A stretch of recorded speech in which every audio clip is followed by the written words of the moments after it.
पूरे देश भर में सिर्फ और सिर्फ एक ही मुद्दा छाया हुआ है, वो है राम मंदिर का। जैसे जैसे दिन नज़दीक आते जा रहे हैं, एक तरफ तो बीजेपी की तैयारियां जोर पकड़ती जा रही हैं, तो दूसरी तरफ कांग्रेस हर एक मौका नहीं गंवा रही निशाना साधने का बीजेपी पर। राम मंदिर पर सियासत भी बढ़ती जा रही है और ऐसी बहुत सारी चीज़ें राजस्थान की सियासत में भी हो रही हैं। तो इन सब मुद्दों पर बातचीत करेंगे आज हम, और बातचीत करने के लिए मेरे साथ मौजूद हैं मालवीय नगर विधानसभा क्षेत्र से बीजेपी की तेज तर्रार कार्यकर्ता सरिता मित्तल जी। मैम, आपका बहुत बहुत स्वागत है। बहुत बहुत धन्यवाद। मैम, मैं आपसे जानना चाहूँगी कि पूरे हर जगह आप देख लीजिए, जैसे जैसे दिन नज़दीक आते जा रहे हैं, रामलला की प्राण प्रतिष्ठा की तैयारियां ज़ोर शोर से चल रही हैं, लेकिन अगर सियासत के तौर पर इस पर हम देखें, सियासी जो हमलावर है वो बहुत तेज़ हो गए हैं। कांग्रेस की तरफ से आए दिन कोई ना कोई नेता निशाना साध रहा है, राम लला के लिए काल्पनिक उनको बता रहा है, हर चीज़ के लिए बयानबाजी चल रही है। तो इस पर आपकी क्या राय है? एक तरफ तो पूरा भारत राम में हो रहा है, भगवा हो रहा है, वहाँ कांग्रेस इस चीज़ पे अपनी राजनीति खेल रही है। ये तो एक पार्टी के, राम जी भगवान कोई पार्टी विशेष के थोड़े ना है कि भाई ये कांग्रेस के हैं या बीजेपी के हैं। ये तो सभी सनातनी और सभी हिंदुओं के भगवान श्री राम है। और ये तो एक ऐसे खुशी का माहौल है कि भगवान श्री राम 500 साल बाद अपने घर आ रहे हैं, अपनी अयोध्या, अपनी घर पर आ रहे हैं। तो एक दिवाली जैसा उत्सव है। अगर इसमें भी कांग्रेसी विधर्मी जैसा काम करते हैं तो ये तो एक बहुत ही शर्मनाक और शर्म का विषय है। और मतलब सोच के भी इतनी ताज्जुब हो रहा है कि इतना खुशी का माहौल है और उस पर भी टिप्पणी कर रहे हैं। डोटासरी जी बोल रहे हैं कि भाई हम जो घर घर पीले चावल बांट रहे हैं, कि आप पीले चावल ऐसे बांट रहे हैं जैसे कोई बेटी का ब्याह है। तो हम तो खुशी में, और ये तो पार्टी, बीजेपी पार्टी का ही थोड़े ना ये काम है। ये तो एक सनातन, ये तो हिंदुओं का है। भाई हमारे राम है, हम उनको निमंत्रण देने के लिए पीले चावल घर घर जाके बांट रहे हैं एक खुशी में और एक उत्साह में। और उसमें भी अगर वो राजनीति की रोटियां सेकते हैं तो उनकी राजनीति तो बहुत ज़्यादा लंबी चल नहीं सकती। जी बिल्कुल, उन्होंने हालांकि इतना बड़ा बयान दे दिया कि उन्होंने राम मंदिर का कोई पेटेंट थोड़ी ना ले रखा है। तो सीधा सीधा अगर पेटेंट को भी अगर आप नॉर्मल शब्दों में बोलोगे तो उन्होंने साफ कह दिया कि रामलला का आपने ठेका थोड़ा ना ले रखा है। लेकिन उसका भी जवाब बहुत अच्छी तरीके से बीजेपी दे रही है। लेकिन मैं यहाँ आपसे जानना चाहूँगी कि ये तो हुई सियासत की बात, लेकिन अगर हम राम जी की ही बात करते हैं तो आप किस तरह से इस चीज़ के लिए इनिशिएटिव ले रही हैं? आप भी बीजेपी की कार्यकर्ता हैं, तो आप किस तरह से इसमें अपना सहयोग दे रही हैं? हम मंदिर में एलईडी लगाकर सभी को इसका लाइव टेलीकास्ट दिखाएंगे जब प्राण प्रतिष्ठा हो गई अयोध्या में रामलला की।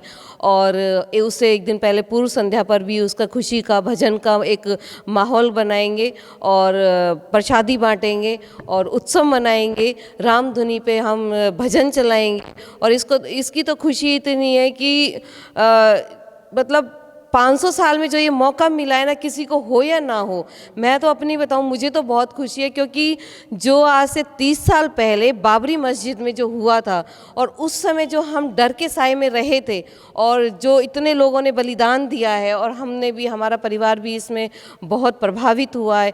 तो इसका जो इतने सालों के इंतज़ार के बाद जो भगवान श्री राम का ये खुशी का जो मौका मिला है, इस खुशी में तो समझ में भी नहीं आ रहा कि कैसे खुशी मनाएं। जी बिल्कुल। अब अगर इस पर मैं एक किस्सा जानना चाहूँगी, क्योंकि आपकी खुद की राजनीतिक पृष्ठभूमि रही है, तो आपके जीवन में कोई ऐसा किस्सा हो राम मंदिर से, जैसे भी अभी आपने बताया कि 30 साल पुराना ये जो विवाद भी हुआ था बहुत बड़ा, तो कोई ऐसा किस्सा आप हमारे दर्शकों के साथ शेयर कर सकती हैं?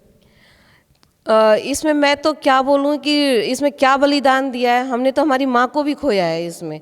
क्योंकि हम जब ये बाबरी मस्जिद में जो हुआ था वहाँ अयोध्या में, तो उस समय मैं मेवात क्षेत्र से बिलोंग करती हूँ। तो वहाँ जैसे एकदम से अफरा तफरी मच गई और इतना माहौल बिगड़ गया कि हिंदुओं के मंदिरों पर अटैक हुआ, हमला हुआ।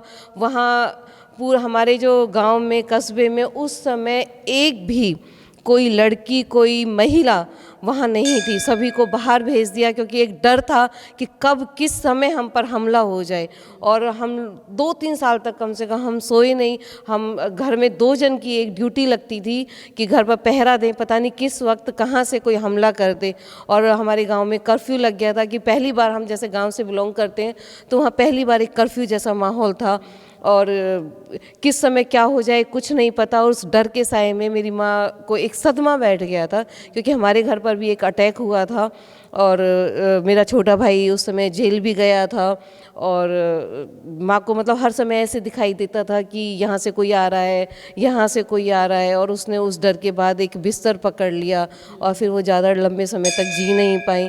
तो इतने बलिदान, और मैंने ही क्या, पता नहीं कितने हजारों करोड़ों लोगों के संघर्ष से, बलिदान से आज ये खुशी का मौका आया है। जी बिल्कुल सही कहा आपने कि अगर हम बलिदान की बात करते हैं तो वो ये जो बलिदान है आप इसे शब्दों में नहीं बयान कर सकते। एक अनकाउंटेबल लोगों की श्रद्धा इससे जुड़ी हुई है, बलिदान इससे जुड़ा हुआ है। और आज देश भर को ये मौका मिल रहा है कि अब रामलला की प्राण प्रतिष्ठा हो जाएगी। कुछ ही दिन बचे हैं, सियासत करने वाले सियासत करते रह जाएंगे, लेकिन ये जो दिन होगा वो स्वर्णिम अक्षरों में ज़रूर लिखा जाएगा। आपकी क्या राय?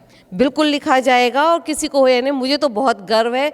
और मैं तो कहती हूँ अपने घर के उस पर भी लिखवा दूंगी आज 22 तारीख का कि ये स्वर्णिम अक्षरों में कि ये एक ऐतिहासिक दिन है जिसे कभी न भुलाया जा सकता है और इतना गर्व, इतना सम्मान का ये दिन है। जी बिल्कुल सही कहा आपने, बहुत ही गर्व और सम्मान का दिन रहेगा हर एक भारतीय के लिए, हर एक हिंदू के लिए। ये दिन बहुत बड़ा है, सुनहरे अक्षरों में लिखा जाएगा। और किस तरह से अब ये सियासत करने वाले लोग सियासत करते रह जाएंगे, इन्हें कोई याद नहीं रखेगा, लेकिन याद रखा जाएगा तो वो होगा 22 जनवरी 2024 का वो दिन जिस दिन रामलला अपनी जगह पर पधारेंगे। आपकी क्या राय है, आपका क्या सोचना है, कमेंट करके ज़रूर बताइएगा कमेंट बॉक्स में। मैम आपका जुड़ने के लिए हमारे साथ बहुत बहुत शुक्रिया। आप देखते रहिए राजस्थान संवाद। नमस्कार।